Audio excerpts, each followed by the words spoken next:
2025 оны 5 дугаар сарын 15-ны өрөө энэ бичлэгийг бичиж байна. За тэгэхээр өнөөдөр юу болсон бэ гэхээр La Seine Cafe дээр ирсэн. La Seine Cafe-ийн дотор тал нь болохоор нэг иймэрхүү харагдаж байна. Тэр толинд бас би харагдаж байна. Кафе бол дажгүй шүү. Өмнө нь би энд нэг удаа ирж ирсэн. Тэгээд энэ болохоор Paris Saint-Denis хүүхдүүдийн баруун бүсийнхний ирж цугладаг газар байгаа.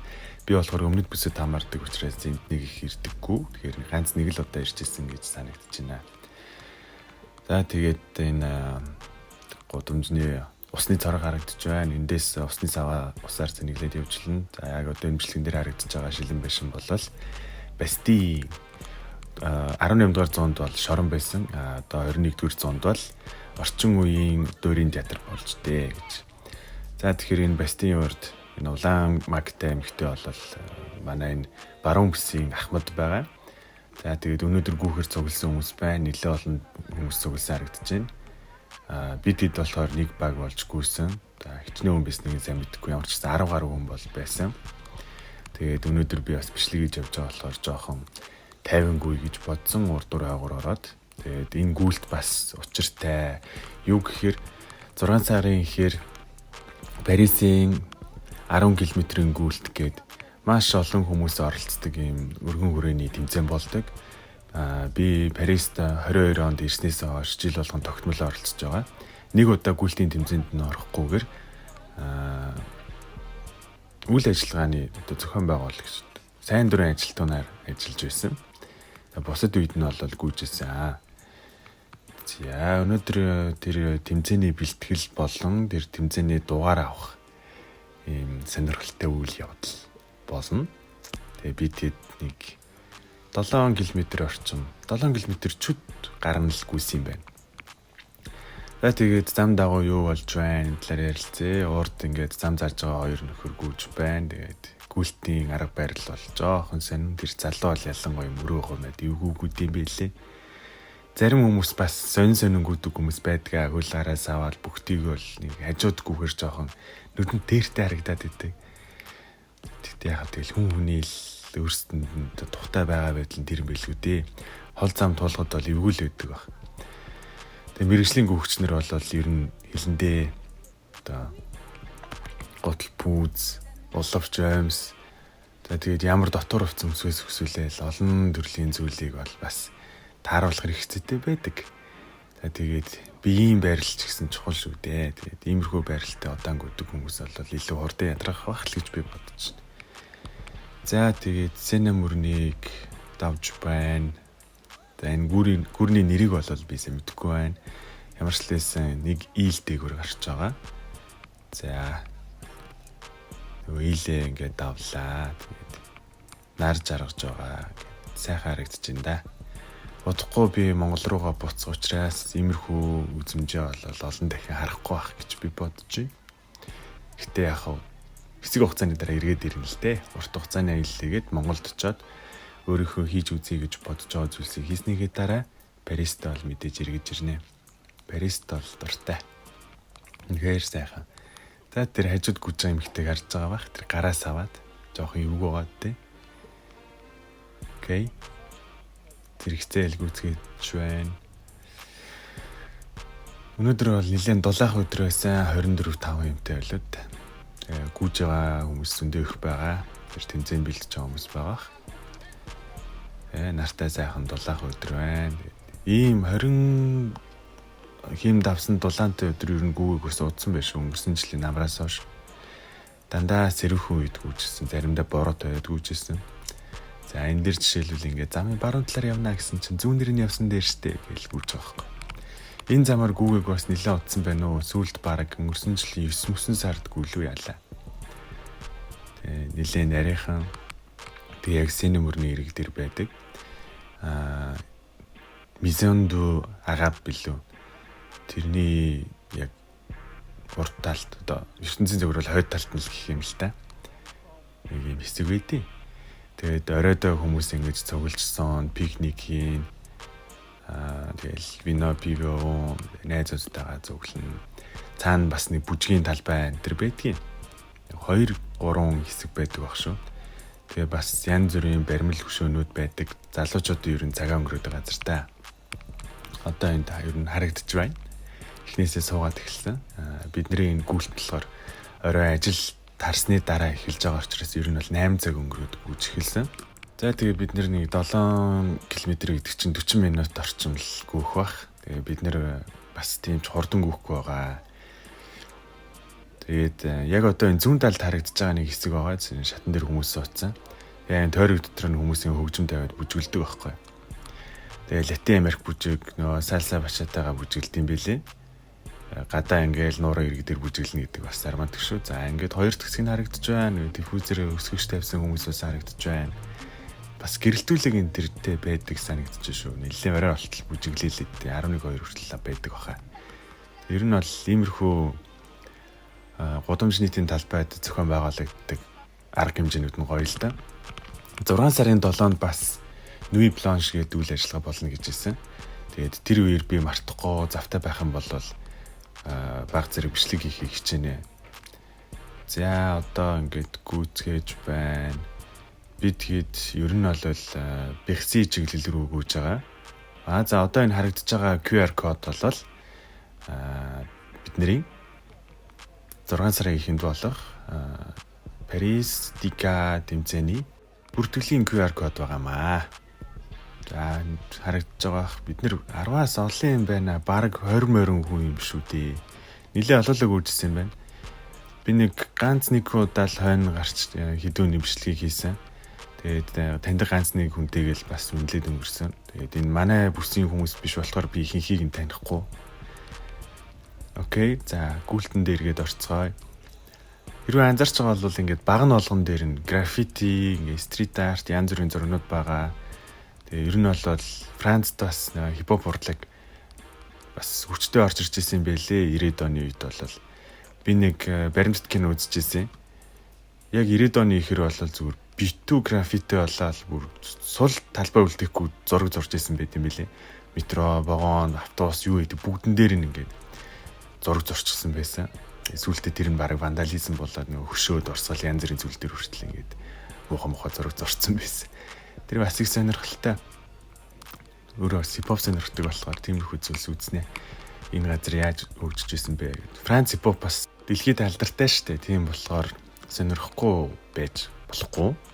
За тэгээд харцааж байгаах 7 өдөр болсон болохоор террас дүүрэн хүмүүс суусан байна. Гоё мотоцикл байна, скутер байна. Жуулчлалын автобус байна. Энэ автобусаар одоо аялагч нар ирж сууд юм бахтай мэдгүй юм да. Энэ автобусанд нь сууж үзээгүй. Зөндөө олон хүмүүс суусан байна. За одоо энд Бисин гэж бааз. Жозефин гэдэг хүний одоо нэрэмжит Бисин юм байна. Тэгээд Синий яг ирэг дээр ер нь бол Син дээр яг юу шиг усан онгоц шиг ингээ байрлалчихсан. Тэгээд юм Бисин байгаа байхгүй. Тэгэхээр одоо нууран дээрх Бисин л гэсэн үг юм уу да. Тэр цаана хүүхдүүд дасгал хийж байгааг анзаарч харсан болов уу? За энэ цаана модны навчны цаана харагдаж байгаа шилэн байшин бол номын сан байгаа. Библиотек Франсуа Митран гэдэг ерөнхийлөгчийн нэрэмжит номын сан байгаа. Тэгээд энэ номын сан яг одоо модны цаанаас гарч ирж харагдаж байна. 1 2 тэгээд урд талд нь дахиад 1 2 гээд ингээд нийтдээ 4 өндөр барилга харагдаж байгаа. Тэгээд газар доошоо бас дундаа нийлсэн юм том номын сан байгаа. Энэ номын сан дотор манай мөнх хааны Ромын 9-р папламд бичсэн захидал байдаг гэсэн. Тэгээд тэрийг нь болохоор зөвхөн мэрэгчлэтнүүд л одоо орж үзэх боломжтой байдаг гэсэн энгийн хүмүүст үзүүлдэггүй гэж хэлээ. Тийм болохоор би үзэж чадаагүй. Ямар ч лсэн зургийг нь бол сонссон. Тэгээд хажуугаар нь байнга л явдаг. Яг хажуунд кино театрт байнга кино үздэг. За бид энд зогсоод нэг зураг авахулсан. Тэгээд тэр зургийг нь болохоор би thumbnail болгоно. За номын сан харагдаж байна. Номын сан гэхдээ янз юм байгаа. Дээр үед баригдсан номын сан шүү дээ. За ингээд гүйлт үргэлжилсээр бид хэд Франсуа Митранаас ингээд Сена мөрнөд аваад Бэркси рүү очиж байна. Бэркси гэдэг нь бол одоогоор хот хоорондын автобус. За ер нь бол олон улсын гэх юм уу. Автобуснууд ирдэг юм Парисын алдартай бас том зөксөл байгаа. Ер нь бол автобусны зөксөл юм да. Яг энэ урд гүйж байгаа, хажууд гүйж байгаа Аз залуу бол манай өмнөд бүсийн гүгч яг манай багийн одоо Аргалагч залуу байгаа. Тэр надтай хамгийн анх танилцчихсэн. Их хөвгчлээ. Одоо ч гэсэн инээдтэй маягаар л явж байна. За бид нэр гүрээд аваад Бэхсийн рүү ороод ирлээ. Ингээд Бэхсийн парк нь харагдчихэв. Автобусны зогсоол нь яг урдаа тэр чигээр парктай. За тэгээд архитектор дизайныг харчихгүй дөө. Гоё л доо. Манай энд ус уух гэж зогссон. Би болохоор жоохон дүрс авах гээд. Ойрын зайд гүйж явах үедээ нэг зэрэгтэл усуугаа тэрггүй гэж боддог. Угаасаа би хангалттай электролит уугаа харсан болохоор ус уух шаардлагагүй байхгүй юу? Харамсалтай нь яг тэнд байсан усны зорог нь ажиллаагүй болохоор ойролцоо байдаг усны зорог хайгаад гүйцгээсэн. Тэгээд бас л цэцэрлэг дундуур гүйж байна. Одоо 8 цаг өнгөрч байгаа гэхэд бас цэцэрлэг онгорхой байна. Энэ 9 лөө 10 цаг үед хаадаг санагдчихээн. Тийм болохоор юм хүн багтай байгаа хаа. За тэгээд энэ цэцэрлэг дотор өмнө нь ус үзмийн тариалан байсан гэж сонсч байсан. Тэгээ бас зах гардаг байсан гэж сонсч байсан. Тэгээд өмнөх нэг бичлэгэн дээр орж исэн Азаа ихч надад энэ талаар ярьж исэн юм аа. Тэгээ би яг хэдий зэдэн он юу гэдгийг сайн мэдэхгүй. Энэ хар чин харамсалтай нэг усны зорог бас ажилласангүй. Тэр энэ Бэхсийн парк дотор байгаа усны зоргууд нэг асуудалтай байсан юм шиг байна. Парист амьдрэх хүмүүс үзчихвэл бас хараарэ. Зарим нэг усны зорго ажиллахгүй байгаа юм биш үү? За бид хэд Бэхсээсээ эргээд ер нь бол Гардалион өнгөрөөд явж байгаа байхаа. Тэгээд ийм түнэлэн доогоор явж байна. Тэгээд ийм түнэлтэй замууд зөндөө их байдаг. Яагаад ч юм түнэлэн доогоор явахаараа би нэг бичлэг юмэр санагдаад дий. Яг юм бичлэгийг хийж хад ер нь юуны ч хамаагүй талаар ярий даа гэж бодож ирсэн. 5 сарын талаар хальт ярьдаг юм уу? 4 сар бол 3 сарын сүүл бол аимшигтай байсан. 4 сар бол чанга байсан. Янз бүрийн хүнд үйл явдал мэдээнүүд сонсогдсон. Гэхдээ одоо 5 сар гарсан, шинэ сар гарсан, 100 цаг ирж байна. Хичээнэ. Тэгэл хүний амьдралд одоо янз бүрийн л зүйлс тохиолдож байгаа шүү дээ. Ингээд сайн сайхан зүйлсээ хараад болохгүй байгаа зүйлсээ үлдээгээд амьдрандаа гэдэг шиг. Нарны туяа тусаад хуучны барилга сайхан харагдаж байна. Тэгээ Парисын бас нэг гоё юм ингээд хуучны барилга нь орчин үеийн барилгатайгаа зэрэгцээд байж байгаа. За энэ нэг жижигхэн цэцэрлэг дотор усны зоргоо нь ажиллаад өөр хүмүүс тэнд ус ууж харагдаж байгаа. Тэгээ манайхан гүйччихэд бас ус ууцгааж байна. Аяг саваа авч гараагүй болохоор шууд амаараа л ууцгааж. Надад болохоор ус хэрэггүй байсан. Би нэг цангаагүй, нэг хөлрөөгүй. Сайхан чийлрээл. За яг жоохон гэлтгансан хөлс бол гарчлаа байгаа юм байна. Гэхдээ тийм сүртэй хөлрөөгүй. Нэг цангасан ч юм болго. Бичлэгэн дээр бас өөрийнхөө дүрсийг үлдээч. Би нэг зураг бичлэгэн дээр орох санаа зовддаг. Тэгээ иймэрхүү хүмүүстэй гүйж байгаа шүү гэдгийг нэг харууллаа. Үгүй яхаа тэ. За энэ байрны болон дээр харагдаж байгаа зүйл Space Invader байна. Тэгээ сонирхолтой юм пиксел арт байдгийн. Тэгээд Парист 1500 орчим юм пиксел арт гудамж талбайд байрны болонгууд дээр байж байгаа. Хаяа довжон дээр газар доор эсвэл заримдаа орц морцсон дотор байж идэв. Би цуглуулдаг. Тэгээ нэг аппликейшн уншуулаад цуглуулдаг. Сонирхолтой. Гэтэ зөвхөн Парис биш. Францын өөр хотуудад бас байдаг. Бордо, Лион, Марсей, өөр хаанч гэдэг үлээ дээ. Тэгээд Швейцарч гэсэн байдаг. Солонгос, Япон, Нью-Йорк, Лондон, Берлин ер нь тэгээд хасаагүй байд юм билий. Зөндөө олон байд юм билий. Тэгээд ийм цуглуулдаг хүмүүстэй бас таарахаар гоё гэдэг юм аа. Ярианы хэлэл. Чи ямар явсан бэ? Ханаас авсан бэ? Би имийг авсан шүү дээ. Бүр сансарт тэгээд усан дор хүртэл байдаг гэсэн. Бас Эвлийн цамхаг дээр бас байд юм билээ. Эвлийн цамхаг дээр хийг арай авч амжаагүй байгаа. Парисээс явхаас өмнө наа. За яг одоо энэ харагдаж байгаа дүрсэн дээр болохоор туристийн дугуйнууд харагдаж байна. Тэгээд цэнхэр өнгөтэй нь болохоор электрон, ногоон нь болохоор энгийн дугуйнууд байдаг. Би болохоор хаяа нэг оройтдаг ч юм уу эсвэл нэг гой дугуй нумаар санагдах юм бол ундаг байгаа. За тэгээд 7 км маань өндөрлөлөө гүүгээд ирчихлээ. Тэгээд 7 км бол арай л хурдан өнгөрцөн. Тэгээд кафед орж ирцгээсэн хүмүүс хувцас солих доошоо бууцгааж байна. Би энэ болохоор ганц нэг таньдаг үнтэйгээ буугаалангаа нэг аяг усууч юм уу гэж зогсож байгаа байхгүй юу. Тэгингээ бичлэгээгээд за ус бэлдээд авчихсан байгаа. Бид нэр зориулаад Хэрэг өсгөн бол цаанаас өөртөө идэж уух юм захиалаад найзуудтайгаа буугаалаад суцгаж болно. Надад болохоор өнөөдөр тийм зав байсангүй. Усаа учаал тэгэл харих замаараа дахиад жоохон гүйцэтгэх юм билүү гэж бодож байгаа. Гэхдээ яг энэ замаар гүйхгүй. Тэгэл яг хүн бахтай түнэл дондөргүүд юм билүү гэж бодож байгаа. За тэгэхээр одоо метронд суугаад түнэл рүүгээ явж байна. Метрон дотор хүлээж игээ 50 сон гэдэг ч бас л ховор шүү. Ягаад тэгэхээр барьж шүү дээ. Ер нь хүн ихтэй байдаг. За метроноос буусан чинь ямар газар ирсэн гэж нөгөө л Конкордын талбай дээр ирсэн. Гэхдээ өнөөдөр бол үнэхээр үзэсгэлэнтэй одоо үзэмжтэй харагдаж байна. Гайхамшигтай. Хот төлөвлөлт гэж энэ шүү дээ. Зай талбай үлдээлтэй найзуудаа Улаанбаатар мэндэ. За тэгэхээр түнэл дондоргүйж байна. Баахан граффититэй түнэл нэлээд орт түнэл байгаа. Тэгээд яагаад би энд ирсэн бэ гэхээр яг марафоны үеэр тэгээд бас нэг шөнийн гүйлт үеэр энэ хаваар ирж гүйсэн л дээ. Гэхдээ сая нэг багнууд дээр граффититэй байсан хэсгэр гүйж захтаа энэ түнэл рүү нэг ирж гүйдэг юм билүү гэж бодсон байхгүй. Хүн багтай байдаг. Тэгээд нэлээд орт зам байгаад би нэг 5 минут орчим лав энэгээр гүүх бах. Тэгээд энэгээр гүүнгээ ер нь одоо яг юу бодож байгаа талаараа жоохон ярих гэж бодсон байхгүй. Өөрийнхөө талаар ч юм уу. Сая 4 сард нүүгөө хэлэхэд миний бие өвдсөн. Зөндөө олон төрлийн шинжилгээ хийлгэх шаардлагатай болсон. Ажлаасаа 14 хоног чөлөөлөгдсөн. Тэр чөлөөтэй байх хугацаанд Лион руу 2 хоног явсан байхгүй. Тэгээ ганц нэг найзтайгаа уулзсан. Тэг өөрөөр бол дандаа л имлэг шинжилгээ онцлогоо хийлгэж явсан. Ер нь бол ихэнх шинжилгээний хариунууд сайн гарсан. Гэхдээ ганц нэг зүйл маань асуудалтай байгаа. Тэр нь юу байсан бэ гэхээр нойр юм байлээ. Би сүүлийн үед ер нь баг унтж байгаа. Өмнө ч гэсэн ер нь нойр муутай байдаг байсан л та.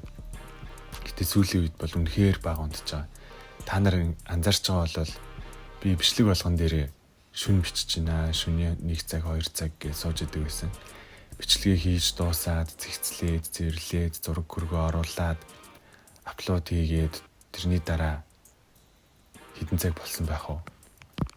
Ингээд бодоод үзэхээр би ер нь шөнийн нойр их муутай яваад байгаа байхгүй. Тэгээ юунаас болоод юм нойр муутайгаа би бас сайн мэдгүй л байна. Тэгэл олон төрлийн стресс, сэтгэл санаа зовоосон зүйлс байгаа болохоор ингэж байгаа юм болов. Эсвэл мэдгүй юм да. Ер нь бол нойр муутайгаа өдөрт нэг 3-4 цагийн ч юм уу нойртойгоо. Тэгээд deep sleep гэдэг зүйл бол ер нь бараг байхгүй болсон. Өнгөрсөн намраас би өгнө ийм гүн нойр авч сурыг. Тэгээд гүн нойрныхаа чанарыг сайжруулъя гэж бодоод ганц нэг арга хэмжээ авч эхэлсэн боловч тэрнээс хойш болсон үйл явдлууд тэгээд миний өөрийн бас одоо хариуцлагагүй байдал гэх юм уу да хайнга байдлаас болоод тэр арга хэмжээнүүдээ ингээд тууштай авч явж чадаагүй. Одоо ингээд нойрны асуудалтай болсон сууж байна. Тэгээд бас би маш их ажилласан. Өнгөрсөн жилийн 8 сараас эхлээд он гартал ер нь бол хагас жил зөксөө зайгүй ажилласан. Гэртээр чунтаал өглөө гараал тэгэл дандаа ажил дээр би өөрөө сурах ёстой гэж бодсон. Юм хийж байгаа бол сайн идэг бай гэж бодсон. Тэгээд ер нь бол ажилдаа анхаарай гэж бодсон. Энэ олон байгаа асуудлуудыг угаасаа цаг хугацаа хэрэгтэй юм байна. Хүлээх хэрэгтэй тийм юм чинь ажилдаа л анхаарай гэж бодоод зүтгээд исэн. Тэрэн дээр уг нь бол ядарч орж ирэл унтаадах юм болов уу гэж бодсон чинь тийм юм бол байгаагүй. Зөндөө их ажиллаад 10 цаг 15 6 цаг ажиллаж байгаа гэртээ орж ирсэн ч гэсэндээ тэгэл нойр хүрхгүй байсан. Тэг өнөөдөр одоо ийм байдалтай сууж байна. Яг одоо ингээд хоолойгоо уншаа сууж байхад ч гэсэн уг нь арай жоох эрдэм шиг санагдаад байгаа боловч шөнийн 1 цаг болцсон л байгаа байхгүй. Тэгээ би ингээд юмнуудаа янзлаад оруулсаар байтал ер нь бол 2 3 болоолоо. Тэгэл унтах гэж хөвтөл хөрвөөгөөл янз бүр болоод тэгээд дундаас ирдэг ч юм уу тэгэл 3 4 цаг унтаал өглөөний 8 9-өөс ирчих واخ уу. сэрнэг босоод ирэх бах уу. Хүмүүсээ зүгээр хөвтөдөлтэй биш. Бас тийм хөгшин хүн биш шүү дээ. Сэн юунаас болд юм аа? Сэтгэл санаанаас л болж байгаа л доо. Тэр цаана Эвлийн цавхаг гэрэлтжсэн тэрийг харуулах гад. Дүнгийн түнэл рүү ороод гараад ирэхэд нар жаргачихсан юм болсон байна. Тэгээ би яг одоо шууд гэрлүүгээ харъя гэд гүйж байгаа. Тэгээд ойрхон метро руу орно. Байдал иймэрхүү байна. Тэгээд одоо жишээлбэл Монголд тохиолдож байгаа манай найз нөхдөс ингээд өнгөрч байгаа ч гэх юм уу те. Гэртээ дэвшиж байгаа, хүнд өвчин тусч байгаа, хамаатан саднаас ингээд хүнд өвчин тусч байгаа, асуудлууд гарч байгаа. Миний ингээд оролцоо зохицуулж чадахгүй зүйлсүүд ингээд тохиолдоод байгаа. Надад ч гэсэн олон төрлийн асуудлууд байна. Тэр болгоныг би өөрөө ингээд хөөцөлтөө шийдэж чадахгүй. Хин нэгний шийдвэрийг хүлээх хэрэгтэй болдог учраас тийм түүхтэй. Тэгээд өнгөрсөн жил ч юм уу тэрний өмнөх жилүүд ганц зүгээр тохиолдлууд гарсан л та. Бүтлгүүдэлчих юм уу. Тэднэр нь бүр юм удаан ужиг шийдэгдэж байгаа нь бас юм түүхтэй байгаа. Тэгэл энэ болгоноос л янз бүрийн стресс аваад үгүй байдалтай байгаа хэл та. Гэхдээ яах вэ? Аргалж болохыг нь аргалаад, учрыг нь болохыг нь олоод сайн сайхан зүйлсээ хараад урагшаага явах хэлчихэндээ. Тэг ер нь бол гэртээ харина гэж бодож байгаа. Тэг харихаас өмнө өөрийнхөө сурсан зүйлсийг нэг ашиглаж үзмээр байна. Амьдрал дээр хэрэг хэрэгжих нь маш олон төрлийн чадвар сурсан гэж бодож байгаа. Оролтон доо. Ингээ харсан чинь хартаа зоосон дээр Жокер бас Harley Quinn байгаа зү тэ. Сонирхолтой энийг очиж үзмээр санагдаж байгаа. Тэгээд энэ манай гэрийн чиглэл рүү явдаг метро байна. Тэгээд 5 минутын дараа ирнэ гэж байна. Гэхдээ би яг одоо энэ төрөв бичлэгийн өнтер харуулаа. Тэгээд 7 км гүйсэн. Нөгөө түнэл дотор би 1.2 км гүйсэн байна. Энэ хүртэл үзсэнд баярлалаа. Тэгээд дараагийн бичлэгээр уулзъя. Баяртай.